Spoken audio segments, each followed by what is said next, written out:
Next question is something that probably my personal friends will know that I struggle with a lot.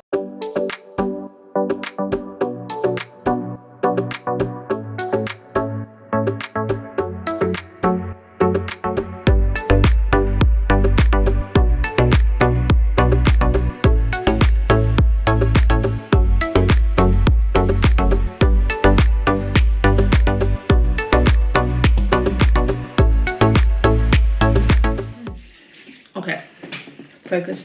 Okay, focus. Hi everyone and welcome back to my YouTube channel. For those of you who don't know me, my name's Sarah and I do food, fitness and mindset tips. I'm an ex-powerlifter, cheerleader and swimmer, and also an expert by experience of eating disorder recovery and challenging those negative mindsets. So today in this video we are going to be doing some meal prep and also a cute little Q&A so I can get to know you guys a bit more and answer your questions from the Instagram. I say normally, to be honest with you, I haven't done specific like meal prep as it were since I was doing bodybuilding. However, if I have time at the weekend, if I have headspace at the weekend and energy, I will kind of like bulk cook main ingredients, so like potatoes, rice. Today I'm going to be making a slow cooker lentil curry and I'm also gonna make up a chicken pasta bake which will be for tonight's dinner, and also I'll then have some leftovers for during the week. Just makes it a bit more exciting so you have a few different options during the week. So let's get cooking. We have ginger, garlic, chili flakes, yellow mustard seeds, and we have curry powder, garam masala, and I said lentils, but I'm actually going to be using dal, but you can use lentils, chickpeas, or dal really. We have some onions, and then I'm just using some leftover vegetables. So I have a pepper and a swede, which is kind of random, but you can use like carrots, mushrooms, basically anything that you have left over.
Going to move on to making the second meal, which is a chicken pasta bake.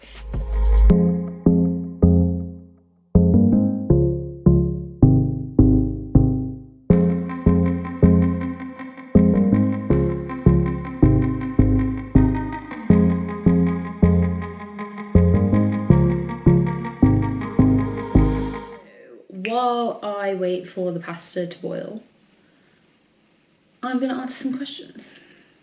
Just stole some al dente pasta. Everyone else just like eat all the food you're cooking when you're cooking. That's so good. Okay, focus. My baby plants. Okay, So I thought we could just do like a little chatty get to know you video, get to know me video, to open the conversation a bit more about eating disorders, recovery, and like still challenging those negative thoughts. For those of you who don't know, I was diagnosed with anorexia when I was 15 or 16. And although it's like 10 years later, I've been recovered in terms of restored my weight for like almost 6 years. Up until like extremely recently, like the last year or so, it's still extremely difficult sometimes to like challenge those thoughts, because in recovery you often think that you'll go back to how you were as a kid, like never thinking about food again, or like just eating whenever you feel like it. But in reality, recovery is very much those thoughts are there, and you have to learn how to tune them out or challenge them behaviorally until they're no longer predominant. I hope most of the questions that people have asked, there was quite a few, so hopefully I'll be able to go through them. There are a few questions on like my PhD, like how I manage my ADHD and dyslexia alongside my PhD. I feel like that's kind of like a whole nother topic. But if you would find that interesting, like more stuff about my PhD and like my adult diagnosis of ADHD and dyslexia, I'm also toying with the idea of making a separate YouTube channel for like all academic related stuff. So let me know if you want me to talk about that and if you think that's a good idea. Back to the questions.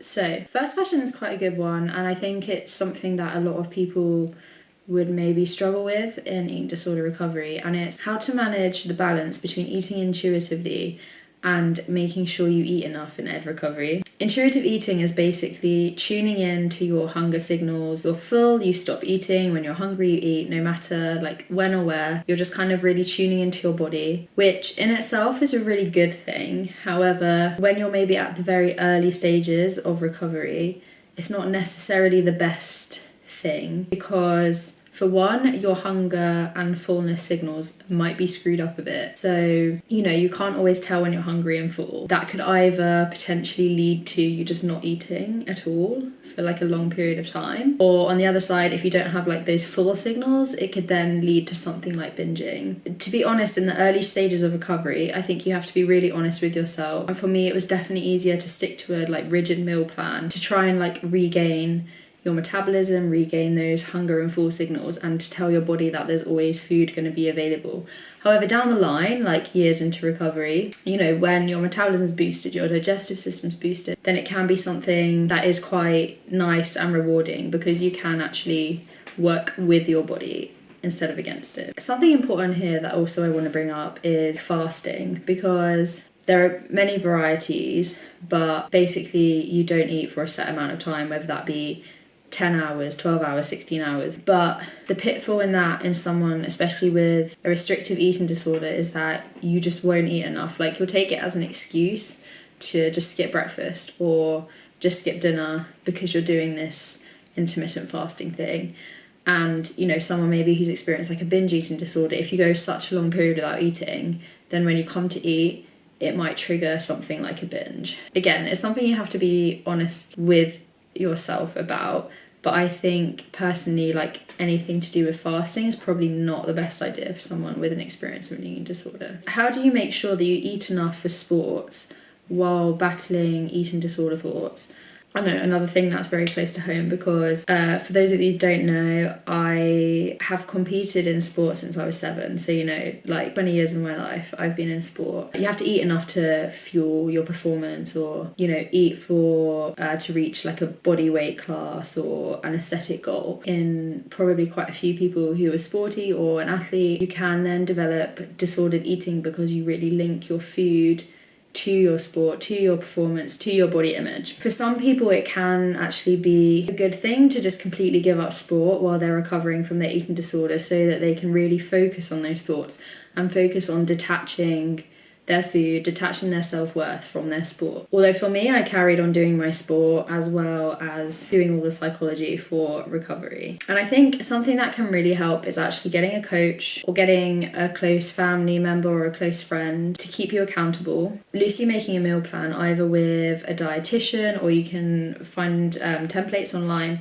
and just writing down, you know, a few options that you could eat for breakfast, lunch, dinner, and pre and post workout. And that way you always have it there ready. You know, you're not always thinking about like, what should I eat?